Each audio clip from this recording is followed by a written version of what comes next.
Well, hi everyone, it's Pete here from the Pain Toolkit, and yes, we're back doing another interview. And this morning I've got a very interesting person with me. Actually, her name is Maddy Nicholson. Good morning to you, Maddy. Morning, hiya. Good morning to you. And I hope the sun is shining where you are over here in Essex. It's blasting away. It is Oh, it's lovely. Yeah, fantastic. really nice. Now, viewers, Maddy is a physiotherapist, and she also does motivational interviewing. So I thought, I've never actually, I know about it, and I've got a bit of an idea what it's about, but I think a lot of people perhaps a little bit still confused and about what it is and how it can actually support people with long-term pain. So Maddy, can I ask you the first question, and we'll sort of do a bit of interaction as we go along, and what is actually motivational interviewing? Motivational interviewing is a way of talking, so a way of having a conversation in partnership with somebody. There are lots of elements to it, but ultimately it's talking in a way that can help someone resolve what's referred to as something called ambivalence, which is basically just when people feel one of two ways about something. So we've all been there, like, oh, you know, I really know that I need to exercise more, but I can't be bothered. That way where you get sort of stuck feeling like you want to do something but you don't, and then you don't get around to doing it. Motivational interviewing can be a way to help resolve that if you want to make a behaviour change, whatever that change might be. So a little bit like me, I'm quite a very good procrastinator. I know I've got to do my tax papers at some point here and to send off, etc. But I hate doing it, so I'm always sort of finding other things to do to stop me doing it. Is it good motivational help interviewing help me with something like that? It could do, and ultimately, even if we had a conversation, it might be that you still decide that you don't want to do it, and that's fine. So it's ultimately about thinking in the best interests of the other person, but using the motivational interviewing skills to help you weigh that up if you want to make that decision. Now, I'll tell you, one of the, I guess the main question I really want to ask you today is people with pain, we get stuck. Yeah. And when I think one of the problems is we get stuck in something, what I've come to learn is the medical model, where we got sort of put into a model where we're expecting something to be done to us or given to us, etc. And we get switched off. And we've gone from sort of can-do people to becoming the can't-do people, and we're struggling. I don't know. It's felt sometimes for a lot of people, it's like rabbits in the headlights. And I mean, I turned that corner years ago. And I know other people do that as well. But I know a lot of healthcare professionals, they get a bit frustrated with us lot because we're giving that information, but we don't actually act on it or take it on board. And also that working the other side of the table now, when I'm talking to people through email or face to face or whatever, or even like this now with Zoom, is that, you know, I give them, well, listen, this is what I did, this is what other people do. But you know what? I'm looking at it and I think to myself, they're not up and ready. They're not going to, they're not really ready to make that move. That they've got to do a bit of exercise, they've got to do some pacing, they've got to do bits and bobs and whatnot. I mean, how could motivational interviewing help, you know, people like, as I was back in the day, how could we become unstuck? How could we go from the can't do to can do?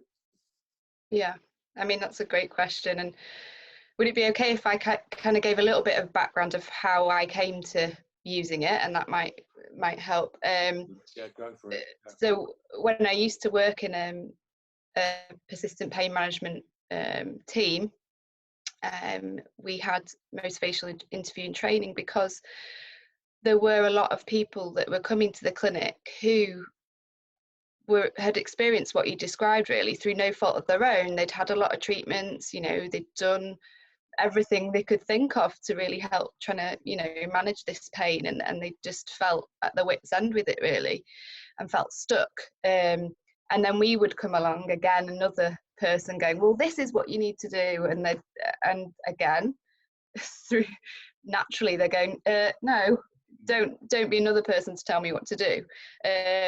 So that's how motivational interviewing, or if I refer to it as MI, that's how MI helped us, is that we found it was a way to just step back and have a conversation with someone on their level to really find out what mattered to them, and to help them decide if they wanted to change. You're right, some people are not in the readiness stage to change. Some people are not there yet, and that's fine. But for those that are weighing it up and contemplating, that's where MI skills can help them decide. But you're right, it means that sometimes we have a conversation, someone goes, you know what, I don't want to change, I don't want to do anything different, and that's fine. Ultimately, that's their decision at this point in time, but that might change in the future.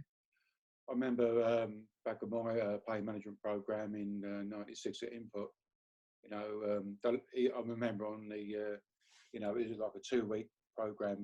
We did Monday through Thursday, and Monday through Thursday the second week. And I was always confused by a lot of the other people on the program with me, especially on the last day. And I said, hey, how are you going to really, you know, this is like the way forward? And they were saying, I don't think I'm ready for this. Yeah. And I'm saying to myself, are you crazy? You know, what else is there? You know, this is, for me, this is like the last chance saloon. Yeah. You know, if you don't do this, what are you going to, is it back on the pills, back on the operating table and stuff like that? So you were someone that really took it on board straight away, and you were running with it, whereas they were still in that point where they weren't ready. I knew from the get-go that that it was for me, because I suppose I was at my lowest of my low, really, where well, at that point I wanted to end my life, really, back in '94, you know, because I just could not see any way forward. I felt like I was thinking about it the other day, actually. I ceased to become a person, but I was just like an NHS number, and I was at my lowest. And Amanda Williams, who she was kind enough to come along and talk to our back pain group on Thursday night in Romford, or Hornchurch, I should say. And you know, when she started to talk about pacing, and I think, this makes sense. You know, there was no one talked to me about ops and medications and stuff like that. It was about pacing out to take a break before. Thinking, well, that's common sense, isn't it? But you know, we just get stuck in that, you know, that sort of crazy thinking, really. You know, but I mean, I like what I like about the. I mean, would you say? Can I ask you this other question? Am I similar to cognitive behavioural therapy? Is it similar to that, or would you, or not? No, I think MI is a conversational style, so it's not necessarily a therapy. I know it can be used alongside things like that. I mean, the pain service, again, I'm referring back to that I work for, use something called ACT, acceptance and commitment therapy. You might have heard of that. And that was interwoven with MI. So MI I see as sort of a framework, and then you can pin your other tools, I hate that word, but you know, things that you might use to work alongside it. You don't like the Pain Toolkit, then? Well, it's whatever works for people. It's my issue. I know. At some point, I was in the early days when I was thinking about a name for it, I was like a toolbox, like, you know, but I know kit. I suppose it's anyway. It is what it is. But yeah, I know. I'm a big fan of acceptance commitment therapy. You know, it's like tool one in the toolkit is acceptance. You know, and for a lot of people, acceptance is giving up. You know, to me, it's for me when I accepted that pain was going to be with me for a very, very long time, and you know what? It's like my world opened up. You know, things started to come back me. You know that, but I think up until then I was at such a closed mind. It's really hard. It's such a process to go through, and you mentioned acceptance. there, and that's something that's part of MI. So with MI comes a mindset or a stance or a spirit they talk about with MI, and part of that is it's that acceptance of a person, their absolute worth when you're talking to them, you know, having empathy for that person, putting yourself in their shoes, and ultimately knowing that it's up to that person whether they want to change or not. Is with paid management programs, is motivational interviewing now part of that concept, or is it still like a bit of a, I call it a bit more like a bridesmaid, you know, where it's not. It's like a lot of pain management programs, they don't include occupational therapy and things like that. And to me, it seems like they're missing a trick there. But is MI part of that concept now, that learning process? Gosh, I think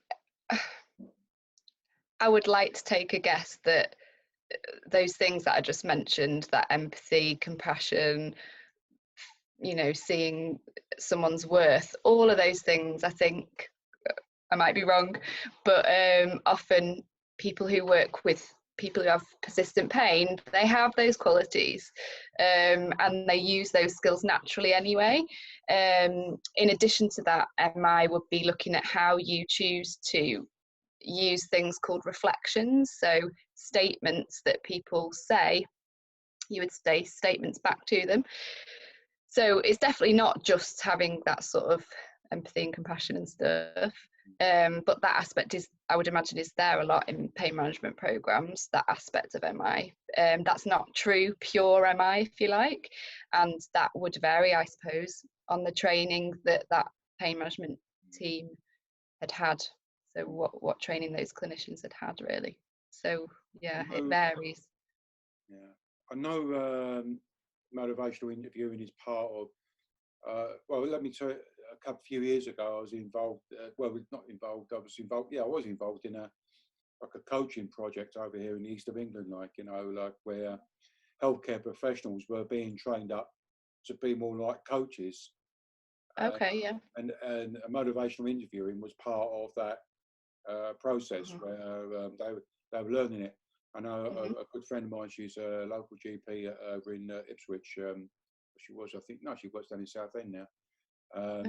Penny Newman, Dr. Penny Newman.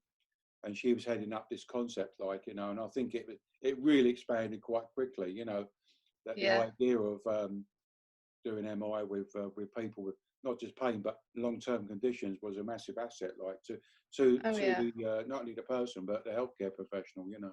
Yeah. Oh yeah. I mean, it changed my practice entirely. I mean, we had an initial training, and then I did hours and hours and hours of practice and recording myself and listening back and analysing it and practicing again. So it does take a lot of practice, because you choose what to reflect back to someone.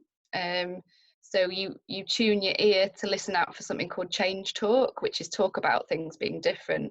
And what the research shows, that if people talk more about changing, then they're more likely to actually change, make that change. So yeah, it's a big thing, but it can make a big difference. So okay, so a healthcare professional now is watching this video, and they want to, you know, that sounds really cool. I think that could be a massive asset to me. Where do they go to learn how to be a motivational interviewer? Okay. Gosh, I'm a member of something called the Motivational Interviewing Network of Trainers, or MINT. So there's the motivationalinterviewing.org website. So if people were to go on there, there's all sorts of resources on there, and you can find out trainings that you can go on. And often there are things like introductory training and intermediate. And then you can do as much or as little as you like, really. It just made sense to me, and as I said, it really changed my practice, so I took it further and did a lot more with it, and eventually went on the training to become a trainer, if that makes sense. But you don't have to do that. You could just do a bit and then obviously have some skills to use. But I suppose if I go back to that tool thing, for me, MI isn't just a tool. It's a way of being with people. So therefore, that takes a lot of ongoing practice. It's not something you can just go, oh, tick that box now.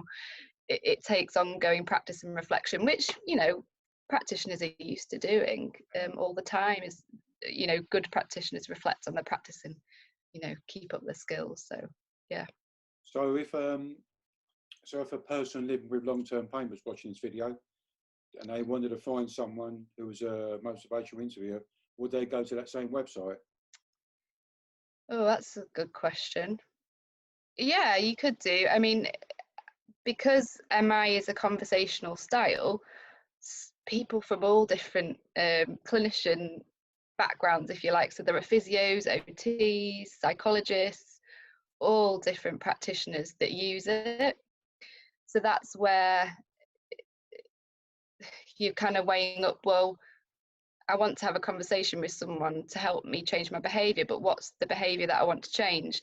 Is that something to do with physio more, you know, activity, exercise, or is that to do with occupation, or is it, you know, that I need psychological input? So you probably look at it that way. I hope that's an okay answer. I don't know. Oh, I haven't thought that through. Listen, I don't want to take up more of your time than need be, because I know you're a busy person. Oh, that's all right. I found this information really, well, the actual interview and the knowledge about it. It's opened my eyes a bit more to motivational interviewing, and thinking, well, perhaps I need to learn a few more skills.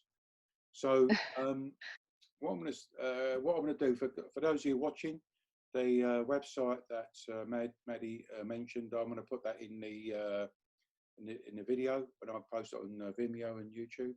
So I'll put the website link in there, so you can go straight for there for more information. Maddy, it's been a pleasure talking to you, and hopefully we can do some more of this sort of stuff, because I think you've got a really strong message there. That would be great, and yeah, thank you for having me.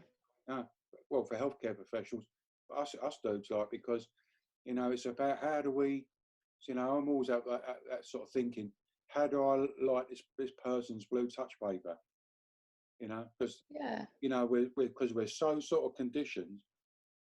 I'm not getting on my soapbox here, but it feels like we've been taken out of the driving seat, thrown in the passenger seat, and sort of we're just like become health tourists, like, you know. And you know, for me, it's about getting back in the driving seat, you know. But it's how do we shift that thinking, that going from, well, I used to do that, but perhaps you know, when I do my workshops, I want people to go away thinking, do you know what, I think I can do this, you know. It's about keeping things simple, and that's what I like about MI, you know, it's keeping the conversations really simple. Great. So, enjoy your day. Are you in this lockdown business? Of course, yeah. Juggling, trying to do work from home, and it's interesting, but yeah. We'll stick around. When I stop recording, I'll just have a quick chat with you. All right. Lovely. Take care, Maddy Nicholson. All right. Thank you very much. Cheers, Pete. Yes, okay. You can follow her on Twitter. She's well, I'll tell you, I've really enjoyed this interview. And I'm not just saying that. Seriously, it's been a really, really useful interview. So take care, everyone. Look after yourself and be cool and groovy. Take care. Ciao.